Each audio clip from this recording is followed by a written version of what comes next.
कहते हैं कि झूठ के पांव नहीं होते और सच को आंच नहीं होती, लेकिन इस दुनिया में झूठ भी चलता है और सच भी राख कर दिया जाता है। लेकिन जब विवाद सही या गलत का हो तो किसी ना किसी लेकिन का तर्क हमेशा सामने आ जाता है।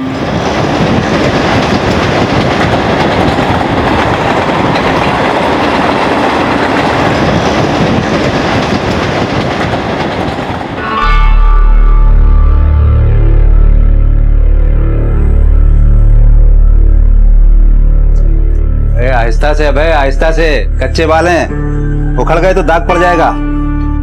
अरे ध्यान से, मुलायम है, मक्खन की तरह चला, मक्खन की तरह। पहली बार चिकना बन रहा है लौंडा। बाबा पेड़े बांटो, पेड़े।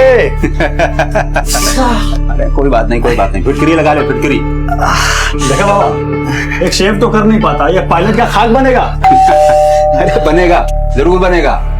और देखना तू, एक दिन ये अव्वल दर्जे का पायलट बनेगा। रुक जा, इधर लगा, इधर ला, इधर ला। अबे तो ऐस नहीं, माझा भाऊ साहब जरा काय अबे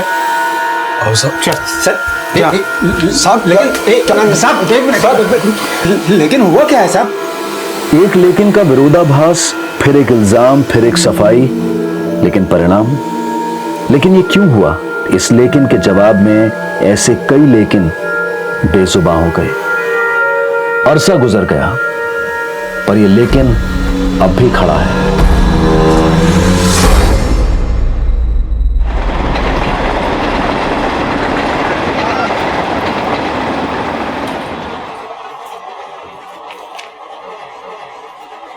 क्या ढूंढ रहा है? वो इसके पंख अंदर वाली ड्रॉर में पड़े हैं, वहां जाके देख ले। बाबा दाग नहीं जाने वाले, सिर्फ वक्त घिसेगा और बदलेगा कुछ भी नहीं। दाग भी जाएगा और वक्त भी बदलेगा, लेकिन हौसला रखने की जरूरत है।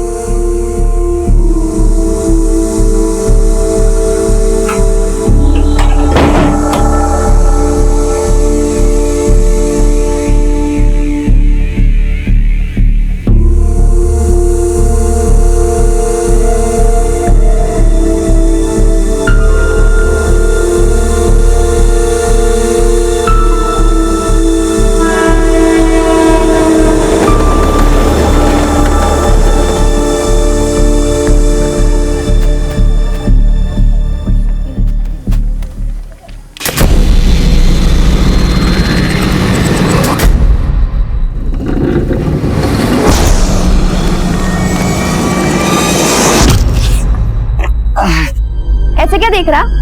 सरकार ने तुझे छोड़ दिया पर मैं तुझे नहीं छोड़ूंगी। तेरी तो बता सरकार।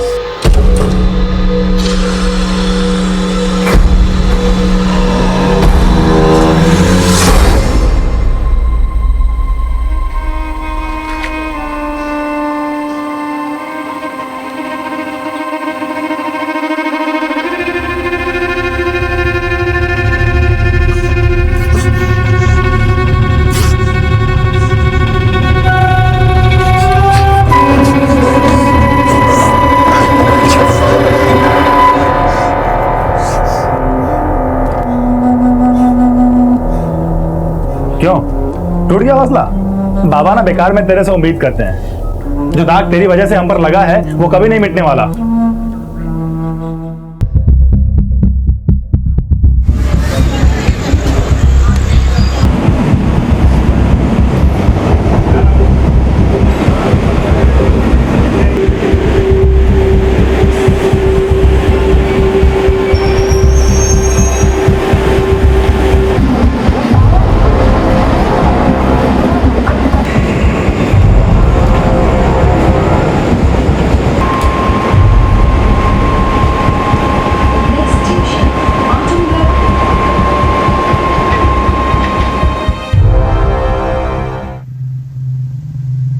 तेरे अंदर का इंसान मर गया या जेल जाके तेरा जानवर शांत हो गया?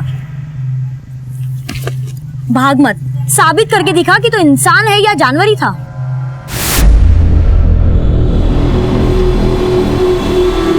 अरे चोर, रुको, चोर, पकड़ो, पकड़ो, चोर, चोर, चोर।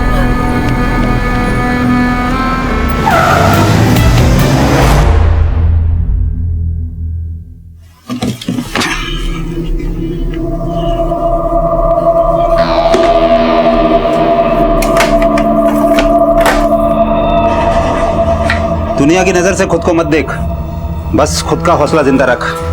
माहौल भी बदलेगा और एक दिन कोई तुझे नीचा भी नहीं दिखाएगा। बाबा मैं इसे नीचा नहीं दिखाता, लेकिन इसकी वजह से जो मुझे नीचा देखना पड़ता है ना, तो प्रॉब्लम होती है। तो तेरी प्रॉब्लम दूर कर रहे हैं ना, ये शहर छोड़कर जा ही रहे हैं ना। लेकिन एक बात याद रखना, यहाँ का दिया हुआ यहीं छोड़कर जाना, बस।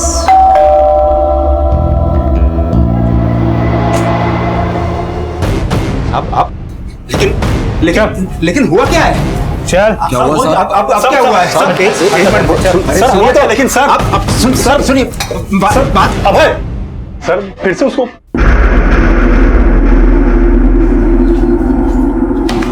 लिख, कल शाम 8 बजे से सुबह 6 बजे तक कहा था। सर मेरे लिखने से क्या होगा?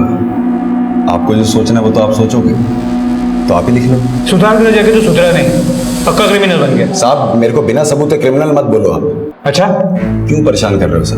जाने दो ना, मेरे बाबा का बीपी हाई रहता है। अभी मैं नहीं जाऊंगा तो कोड़ेंगे बाप फालतू में। जब बच्चा तेरे जैसा होगा तो बाप बेचारा करेगा क्या? पहले तो तू 18 से कम था, इसके लिए रेप करके भी 3 साल में बाहर आ गया। लेकिन अब की बार तो तू, ना मैंने पहले कुछ किया था ना मैंने अब कुछ किया। पहले भी तूने उस लड़की की जिंदगी बर्बाद की है और अब तू दुश्मनी निकाल रहा है, क्योंकि उसकी वजह से। मैंने कुछ नहीं किया है सर, ये ऐसे नहीं मानेगा इसे। नहीं कर साहब, मैं अपने पुराने दोस्तों के टच में हूं, और फिर तो वो दुश्मन थी। अब क्या दुश्मनी निकाली उससे? नेहा के पेरेंट्स का कहना है कि तुमने नेहा को किडनैप किया। साहब वो लोग झूठ बोल रहे हैं, मैंने ऐसा कुछ भी नहीं किया। ठीक है, जाओ। सर आपने उसे जाने क्यों दिया? गौतम, इसके क्रिमिनल रिकॉर्ड और नेहा के पेरेंट्स के शक के बेसिस पे उनसे सख्ती नहीं कर सकते। इसके और नेहा के कॉल रिकॉर्ड्स निकलो। देखो, कल इसके और नेहा के फोन की लोकेशन सेम थी। देखने दिखाने से कुछ नहीं होगा साहब, खाल उधड़ो उसकी, फिर उगलेगा मेरी बेटी नेहा के साथ क्या क्या उस कमीने ने। अब एक झूठे इल्जाम ने पहले से ही उसकी सारी हंसी खुशी छीन ली, अब एक और इल्जाम लगा के उसकी जिंदगी क्यों? अबे कल रात कहाँ था? ऑफिस से आने के बाद घर पर ही था। कितने बजे आता है ऑफिस से? वो इंश्योरेंस ऑफिस में काम करता है, हर रोज 8 बजे आ जाता है, लेकिन कल तकरीबन 11:30-12 बजे आया था।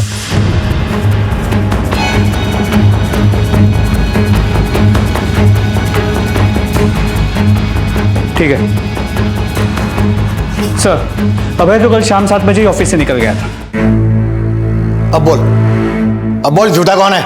अगर मेरी बेटी के साथ कुछ हुआ ना तो तुम लोग को सरेआम। साहब जल्दी से मेरी बेटी का पता लगाइए, छोड़ूंगा नहीं, देखूंगा। मिलिंद जी, अपने बेटे की गवाही देने से पहले उसकी जिंदगी की गवाह तो बनी। आपको पता ही नहीं कि आपका बेटा क्या बोल के कहां जाता है और क्या करता है। गौतम, अबे को बुलाओ। सर आपका बॉक्स। और हाँ, शाम को घर जल्दी आना। I will try. Bye bye.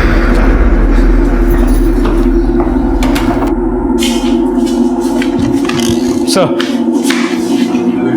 ये लोग क्या कह रहे हैं? तू कल शाम को ही ऑफिस से निकल गया था? हाँ बाबा, लेकिन इसका मतलब ये थोड़ी ना कि मैं कोई गुनाह कर रहा था। ये लीजिए टिकट, चर्च गेट से दादर, दादर से चर्च गेट और फिर चर्च गेट से बांद्रा। ये यहां से वहां कर क्या रहा था तू? अपने साये से भाग रहा था, कमीना पीछा ही नहीं छोड़ रहा। जो जुर्म नहीं किया उसके लिए भी सुधारा गया, लेकिन अफसोस की बात यह है कि सुधार के लिए जाने के बावजूद मुझे बिगड़ा हुआ समझा जाता है। अब आपको सबूत मिल गए, हम लोग जाएं? ठीक है, जाइए।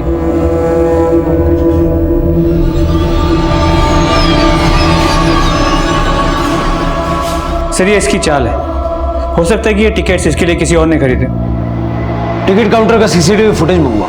सर अभय अब भी शक के दायरे में था, लेकिन क्रिमिनल रिकॉर्ड्स के प्रश्न चिन्ह के नीचे वो एक डॉट की तरह से था। पर दूर से देखने वालों की नजर में तो सिर्फ प्रश्न चिन्ह ही आता है। पर उसके पिता को उम्मीद थी कि अभय जब कुछ बड़ा कर दिखाएगा तो ये डॉट गाढ़ा और वो प्रश्न चिन्ह फीका पड़ जाएगा। लेकिन अभय तो अच्छाई और बुराई का कोई और ही इम्तिहान देने पर मजबूर था।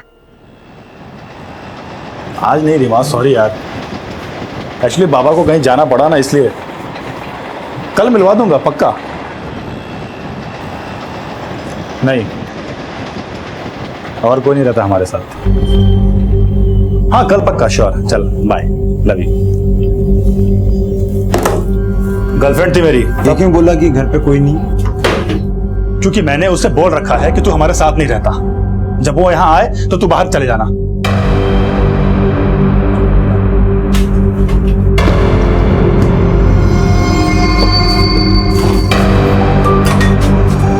अरे भाई, अरे कहाँ जा रहा है? सुन,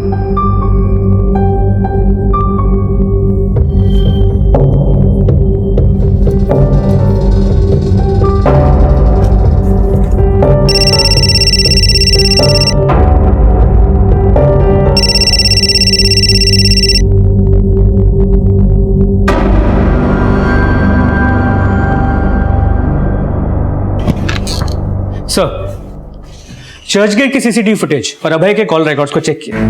पता चला अभय ने चर्चगेट से शाम 7:15 बजे दादर की रिटर्न टिकट निकाली। वो दादर आया और लौट गया। उसके बाद 8:30 बजे उसने बांद्रा की रिटर्न टिकट निकाली, लेकिन वो दादर उतर गया और रात 9 से 10 बजे तक वो दादर के रेलवे कॉलोनी में था।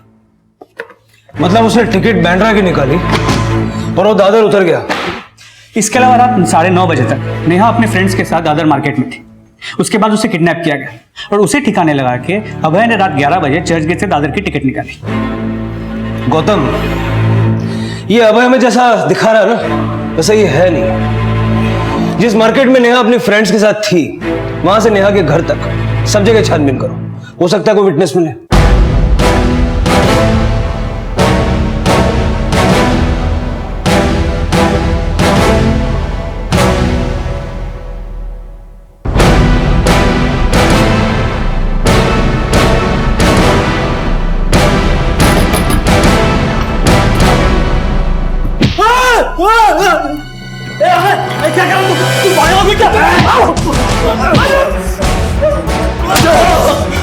तू क्या?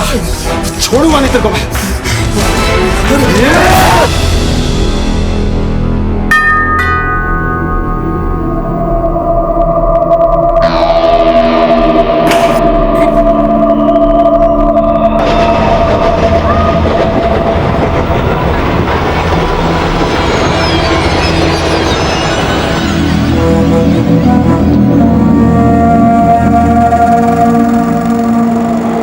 सर अभी तो नहीं, पर कुछ दिन पहले मैंने अभय के पास एक चाकू देखी थी सर।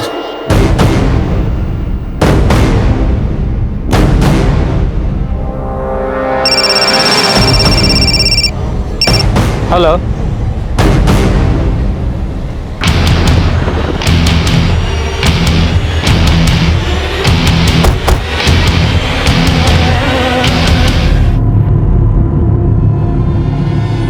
सर ऑफिस से जब घर आया तो दरवाजा खुला मिला। सर कैश जेवर सब चुरा ले गए। किसी पे कोई शक? कुछ समझ में नहीं आ रहा सर मुझे लगता है इस केस में भी अभय इन्वॉल्व है। वो कैसे? मैं नेहा मिसिंग केस में पूछताछ कर रहा था तो मोहल्ले में एक आदमी ने कहा कि उसने अभय को एक तेज नुकीले चाकू के साथ देखा था और इसका गला भी ऐसे ही एक तेज नुकीले चाकू से ही काटा गया है। दादर रेलवे कॉलोनी में रहता है, आपके मोहल्ले। अपने घर के आसपास कभी इसको देखा है? सर चेहरा तो देखा देखा सा लग रहा है, लेकिन एग्जैक्टली याद नहीं आ रहा है सर। आस पड़ोस में पता करो इसको किसी ने देखा है क्या, और ये भी पता लगाओ कि इसके मोबाइल की आज की लोकेशन कहीं इसी मोहल्ले की तो नहीं है। सर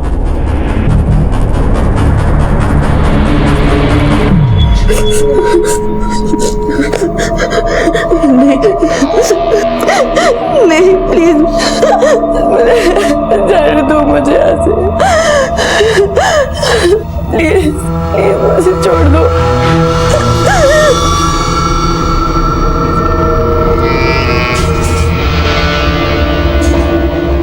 कहाँ गया था? अरे कम से कम फोन तो लेके जाना चाहिए था। कितनी टेंशन हो रही थी। अरे टेंशन लेना तो इसकी आदत है बाबा। 3 साल जेल में था तब भी टेंशन, अभी छूट के आ गया तब भी टेंशन। देख बात सुन, मुझे नहीं पता कि तूने नेहा का रेप किया है कि नहीं किया, लेकिन अगर तूने उसे किडनैप किया है तो फिर हमसे नाता तोड़ ले, समझा? अरे सुन, कहाँ जा रहा है फिर से? सुन तो।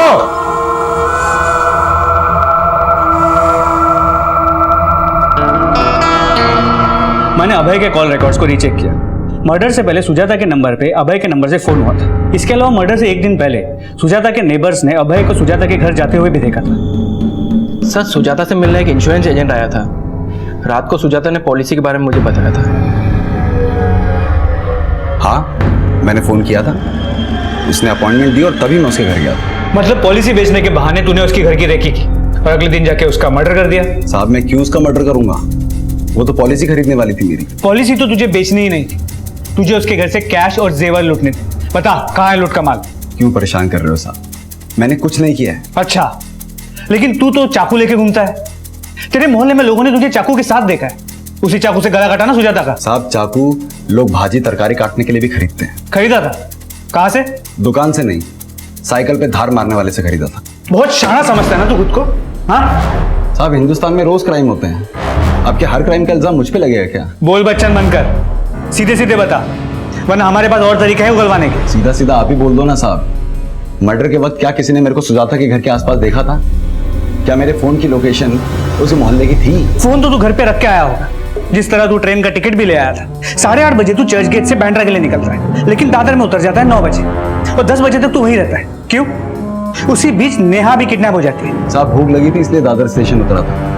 बाहर मंगूराम की दुकान है, उधर अंडा भुर्जी खा रहा था। रोज खाता हूँ, आप पूछ भी सकते हो। तूने तो मंगूराम को भी पढ़ा रखा होगा। साहब, लगता है आपको ना मेरे को मार के बात करनी है। मार लो, मगर मैं जो बोल चुका हूँ वही सच है। देखा भाई, पिछली बार तेरे साथ इंसाफ हुआ या ना इंसाफी ये तो मैं नहीं जानता, लेकिन सबूत तेरे खिलाफ था। लेकिन सर, सबूत अब तो मेरे खिलाफ नहीं है, फिर भी नाइंसाफी हो रही है। तू क्या सोचता है रे? तेरी चालाकी हम समझते नहीं है। अगर हम चाहें तो 10 मिनट में तुझसे सब उगलवा सकते हो, लेकिन हमें तेरे बाप की चिंता है। अगर इस बार तू अंदर गया तो तेरे बाप का क्या होगा? सोच, अपने बाप के बारे में सोच। सच बोलता, नेहा के बाप से बात करके तुम्हारी सुलह करवा दूंगा, केस नहीं बनाऊंगा। सर, आप समझ क्यों नहीं रहे हैं? मैं अकेला आदमी, मैं कैसे किसी का अकेला किडनैप कर सकता हूं? कैसे किसी का घर लूट सकता हूं अकेले? और कैसे किसी का मर्डर कर दूंगा मैं? ठीक, जा।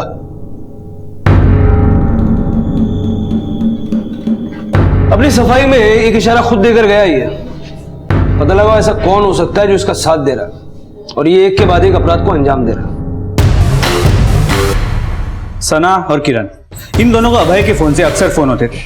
मैंने इनका बैकग्राउंड चेक किया। किरण अभय को माटुंगा के सुधार गृह में मिला था और सना पुणे में। ये किरण और सना एक दूसरे को पहले से जानते हैं और इन तीनों की दोस्ती हो गई। इन दोनों ने क्या क्राइम किया था? सना 3 साल पहले मलाड के सी व्यू लॉज से प्रोस्टिट्यूशन रैकेट में पकड़ी गई थी। किरण ने रैश ड्राइविंग करते हुए एक बुजुर्ग को गाड़ी ठोक दी थी, जिसमें उनकी मौत हो गई। कहीं ऐसा तो नहीं कि तीनों ने सुधार गृह से निकलने के बाद गैंग बना लिया हो? अभय का बदला लेने के लिए अभय और उसके दोस्तों ने पहले नेहा की किडनैपिंग की और अब ये सुजाता का मर्डर और लूट। वो चाहे जितनी चालाकी कर ले, लेकिन उनकी एक छोटी सी गलती उनकी पूरी प्लानिंग का चिट्ठा खोल सकती है।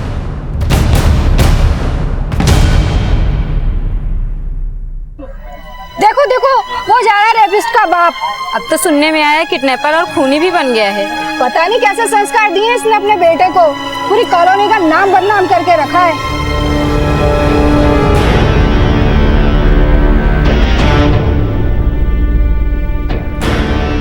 पता नहीं कैसे संस्कार दिए इसने अपने बेटे को।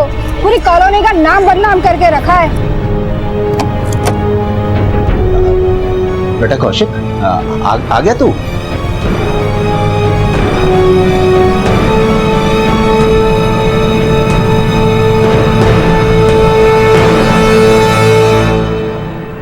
बाबा,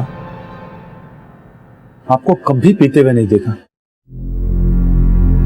कभी नहीं जब आई गुजरी थी। तेरी आई जब गुजरी थी ना, तब मैं इतना टूटा नहीं था, लेकिन आज पुलिस कहती है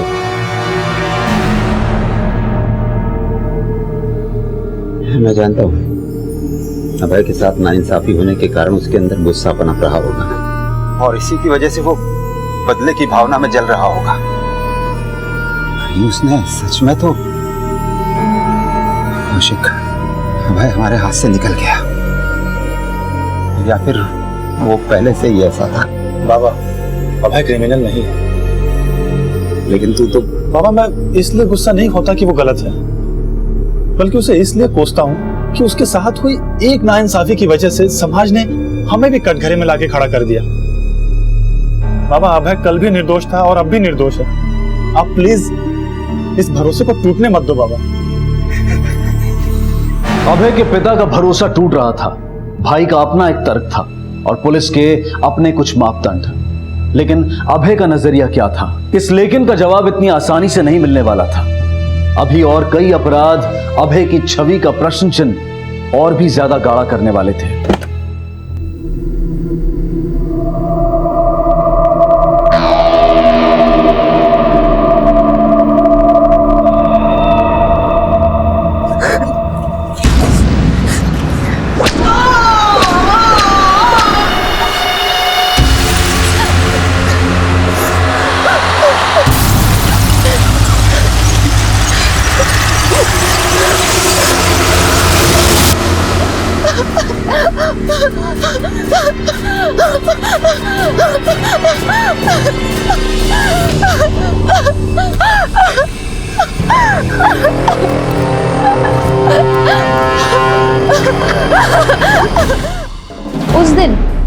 उस दिन तो मैं कॉलेज में थी। आप चाहो तो पता कर लो। सुजाता के मर्डर वाले दिन ही नहीं, 7 सितंबर की रात को कहां था ये भी बता। तब मैं अपने घर में थी। उसने तो वो क्राइम भी नहीं किया था जिसकी उसे सजा मिली थी। तो उसी की बढ़ाई हुई पट्टी बोल रहा है। ना वो दोषी था और ना ही वो किसी और अपराध में दोषी हो सकता है। इन दोनों की फोन लोकेशन क्राइम सीन से मैच नहीं करती, लेकिन इन पर अभय पे यकीन भी तो किया नहीं जा सकता। ऐसा करो, इनकी एलिबाई चेक करो, दोनों के बैकग्राउंड अच्छे से खंगालो, फिर तीनों को एक साथ आटे में लेते हैं। सर चलो।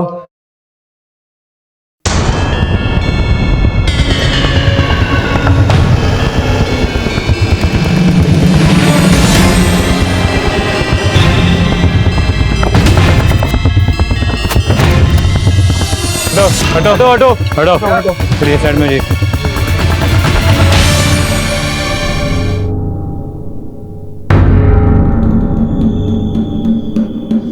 गौतम, नेहा की हत्या भी सुजाता की तरह किसी नुकीले चाकू से की गई। इसकी हालत देख के लगता है किसी ने गहरी दुश्मनी निकाली है इससे। मुझे लगता है जहां इसको कैद करके रखा होगा वहां से इसने भागने की कोशिश की, लेकिन अपनी जान नहीं बचा पाई। हो सकता है कि आसपास के इसी इलाके में कहीं उसको किडनैप करके रखा गया है। आसपास के सारे दुकान, गोडाउन, वेयर हाउसेस सब जगह पूछताछ करें।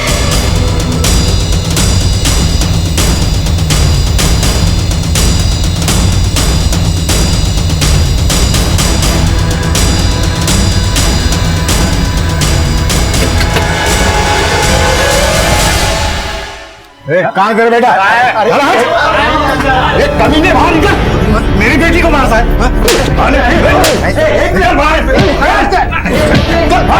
बेटी को मार,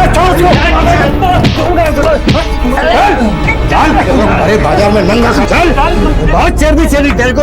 हीरो बनता है साले, साले को। पोस्टमार्टम रिपोर्ट के मुताबिक नेहा की हत्या से पहले उसके साथ एक बार नहीं कई बार दरिंदगी के साथ रेप किया गया।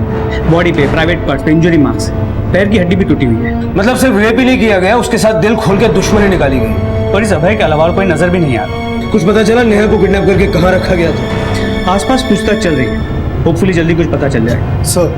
सर बाहर प्रिया नाम की लड़की आई है जो अभय के बारे में कुछ बताना चाहती है। सर मैं अभय के एरिया में ही रहती हूँ। 3 साल पहले तक वो मेरा अच्छा दोस्त हुआ करता था, लेकिन जब मुझे पता चला कि उसने नेहा का रेप किया है तो मुझे उससे नफरत हो गई। जेल से छूटने के बाद जब वो मुझसे मिला तो मुझे लगा शायद वो सुधर गया होगा, लेकिन हकीकत कुछ और ही निकली। प्रिया जो कुछ भी कहना चाहती हो साफ साफ कहो। सर वो निर्दोष नहीं था और ना ही उसे अपने किए का पछतावा था, बल्कि वो तो बदले की आग में जल रहा था। सरकार ने तुझे छोड़ दिया पर मैं तुझे नहीं छोड़ूंगी। तेरी तो वो तब सिर्फ इसलिए रुका क्योंकि उसे नेहा को और बड़ी सजा देनी थी, और उसने दी। पहले नेहा को किडनैप किया और फिर उसे जान से मार दिया। तुमने देखा उसे किडनैप करते हुए या मारते हुए? नहीं सर, मैंने नहीं देखा, लेकिन हाँ उसने अपनी नफरत की कहानी खुद मुझे सुनाई। तुझे जितना कोसना है तू कोस ले, लेकिन अब मैं वही करूंगा जो मुझे करना है, समझी? और उसने वही किया। उसके अंदर हैवान पनप रहा था ये सब हमें पहले क्यों नहीं बताया? सर अगर बताती तो वो मेरा भी वही हाल करता जो नेहा का किया। अब उसने सारी हदें तोड़ दी है और वो मुझे कभी भी खत्म कर सकता है, क्योंकि उसका ये राज सिर्फ मैं ही जानती हूँ।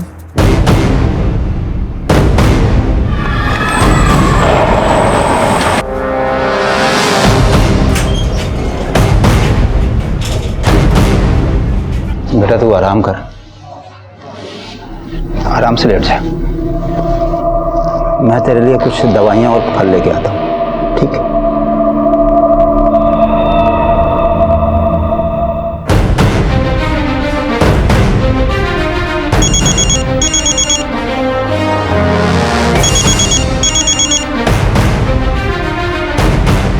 हेलो,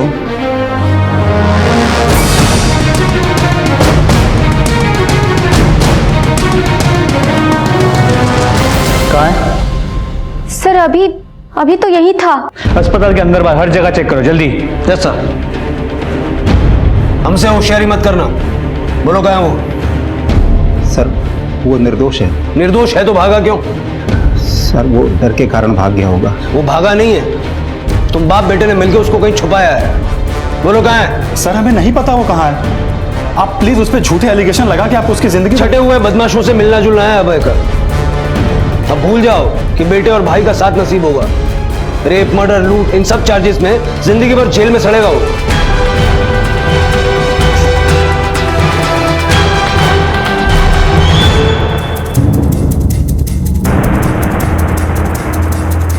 सर एक नंबर सामने आया है, किसी अवधेश का है। इस नंबर की लोकेशन नेहा की किडनैपिंग और सुजाता के मर्डर के लोकेशन के साथ मैच करती है। इस आदमी का एक गोडाउन भी है उस एरिया में जहां पे नेहा की लाश मिली थी। अवधेश? जी सर, पर ये गोडाउन कुछ दिनों से बंद भी है। Let's go.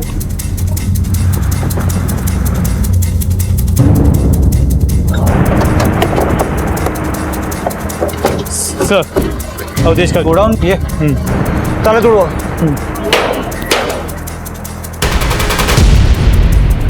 लाइट लगाओ।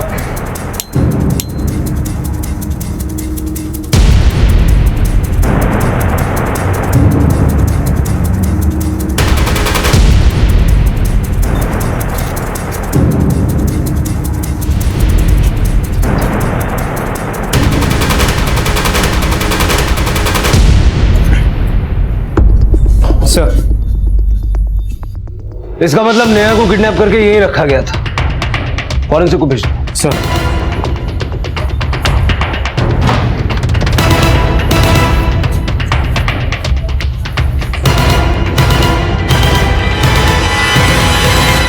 सर सर आइए सर, उधर देखिए सर।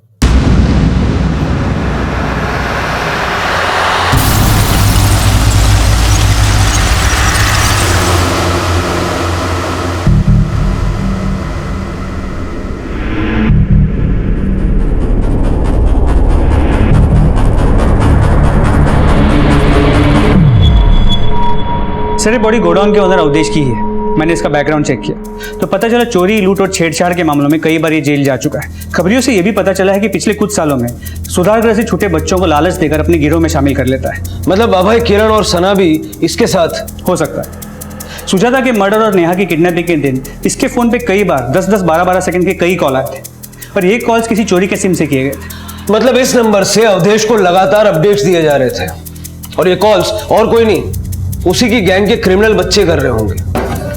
साहब मेरी बेटी प्रिया को बचा लो साहब, नेहा की तरह उसे भी किडनैप कर दिया है साहब। क्या? हाँ साहब, तो मैंने उसे समझाया था कि अभय के खिलाफ ना बोले, वो नहीं मानी साहब, इसलिए अभय ने उसे भी उठा लिया साहब। साहब बचा लो साहब उसे। ओके ठीक है सर, वो चोरी के सिम वाला नंबर एक्टिव हो गया है।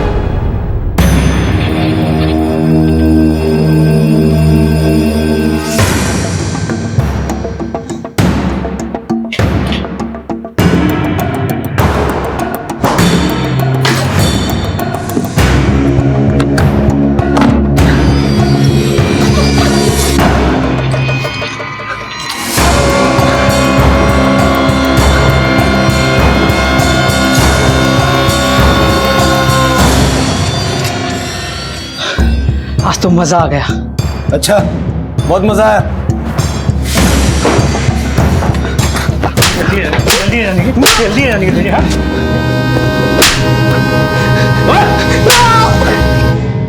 नेहा को मैंने और मेरे दोस्त ने किडनैप किया था।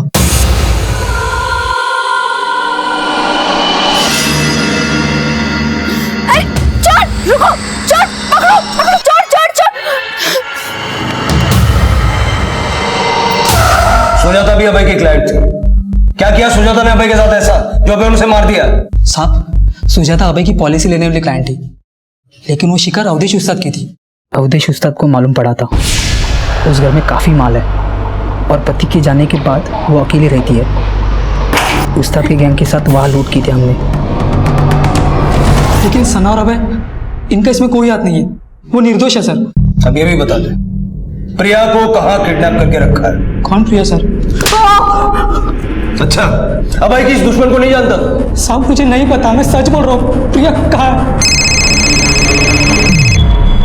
बोल शिरके।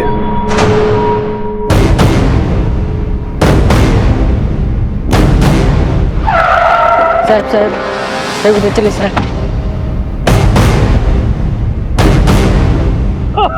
मेरी बच्ची को मार दिया। अरे मेरी बच्ची प्रिया, अरे मेरी बेटी, अरे गुड़िया मेरी बेटी। साहब उस कमीने ने मेरी बेटी को भी नहीं छोड़ा।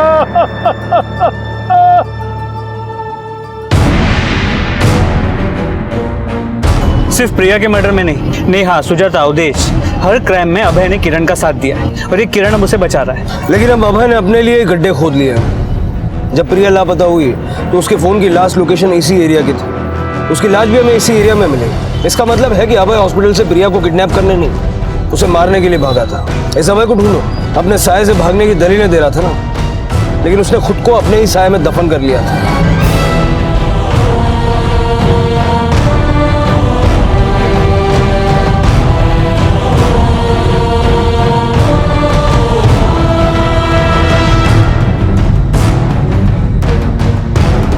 पुलिस को अभय की तलाश थी, लेकिन उसके भाई और पिता इस दुविधा में थे कि कहीं सामने आने वाला सच उनकी उम्मीदें न तोड़ दे। और इसी बीच प्रिया की पोस्टमार्टम रिपोर्ट आई। प्रिया की पोस्टमार्टम रिपोर्ट, उसकी हत्या दम घुटने से हुई। प्रिया के गायब होने का समय और प्रिया की मौत का समय भी मैच करता है। प्रिया की पोस्टमार्टम रिपोर्ट के हिसाब से उसके बॉडी पे और प्राइवेट पार्ट्स पे कई इंजरी मार्क्स हैं जो काफी पुराने हैं। हो सकता है कि पिछले कई महीनों से उसके साथ रेप हो रहा हो। साहब ये जरूर अभय कर रहा होगा। हाँ साहब, लेकिन प्रिया जब हमारे पास अभय की शिकायत लेकर आई तब उसने हमें ये क्यों नहीं बताया? शायद शर्म और अभय की डर की वजह से वो चुप रही होगी साहब। और उस कमीने ने मेरी बच्ची को हमेशा के लिए चुप करा दिया साहब। उस अभय ने एक बार मेरी जान लेने की भी कोशिश की थी। पता नहीं साहब उसे अचानक क्या हुआ, चाकू वहीं पटक के चला गया। कब हुआ था ये? 16 सितंबर? हाँ हाँ साहब, शायद यही तारीख। अभय 16 तारीख को प्रिया के बाप नरेश को मारने गया, लेकिन उसने मारा नहीं। अब जिस आदमी ने अभय के हाथ में चाकू देखा था, उस दिन को भी अगर हम 16 तारीख मान लें, सुजाता का मर्डर 16 तारीख को हुआ। बेरहमी से उसकी गला काट के हत्या कर दी गई, लेकिन प्रिया के बाप नरेश के साथ रहम दिखाया गया। सवाल ये उठता है कि अगर अभय ने नरेश को मारने की ठान ली थी तो वो कत्ल करने से कतराया क्यों? मतलब अब किरण के बयान को सही मानते हैं। नेहा और सुजाता के मर्डर में अभय का हाथ नहीं है, लेकिन प्रिया, उसका मर्डर और अभय का फरार हो जाना। सर इस कहानी में लेकिन का संदेह अब भी खड़ा है। गौतम, लेकिन का संदेह तो प्रिया के बाप नरेश के बयान में भी है। पहले उसने कहा कि उसने अपना मुंह अभय के डर से नहीं खोला, लेकिन बाद में उसने ये भी कहा कि अभय उससे डर गया और उसे बिना मारे चला गया। इस रात से तो पर्दा तभी उठेगा जब ये अभय हमारे हाथ लगेगा। सर अभी कुछ देर पहले अभय का फोन ऑन हुआ और उसने अपने बाप को फोन किया। साबित करके दिखा कि तो इंसान है या जानवर ही था।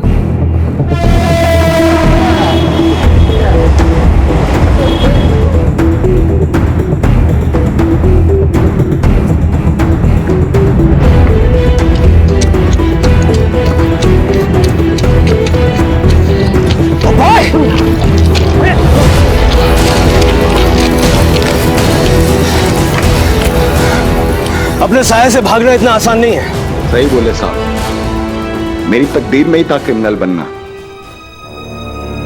जो क्राइम किया नहीं उसकी सजा काटते काटते मैं भी क्रिमिनल बन गया। तो तू मानता है कि नेहा की किडनैपिंग, सुजाता का मर्डर और प्रिया का? आपके इन्हीं आरोपों की वजह से प्रिया मेरे को आरोपी मानने लगी थी, लेकिन सच नहीं देखा कभी किसी ने। नहीं पापा। बोल, लेगा मेरा बदला? प्रिया, मैं हाँ या ना? तुम समझ क्यों नहीं रही हो? मैं किसी को नहीं मार सकता हूँ। तो तू ये चाहता है कि वो रोज मुझे नोचता रहे और अपनी हवस का शिकार बनाता रहे?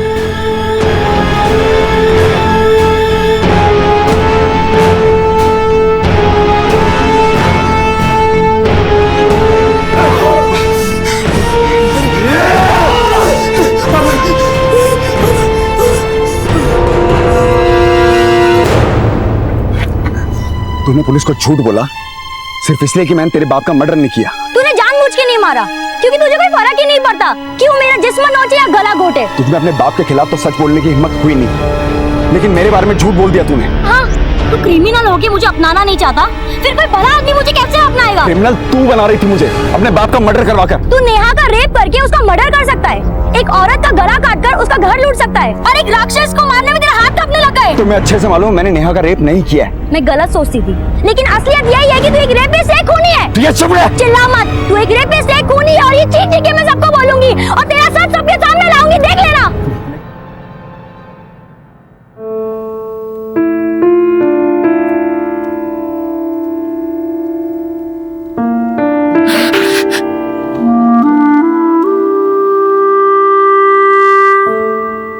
कहते हैं कि बद अच्छा बदनाम बुरा, अबे भी बदनाम ही था।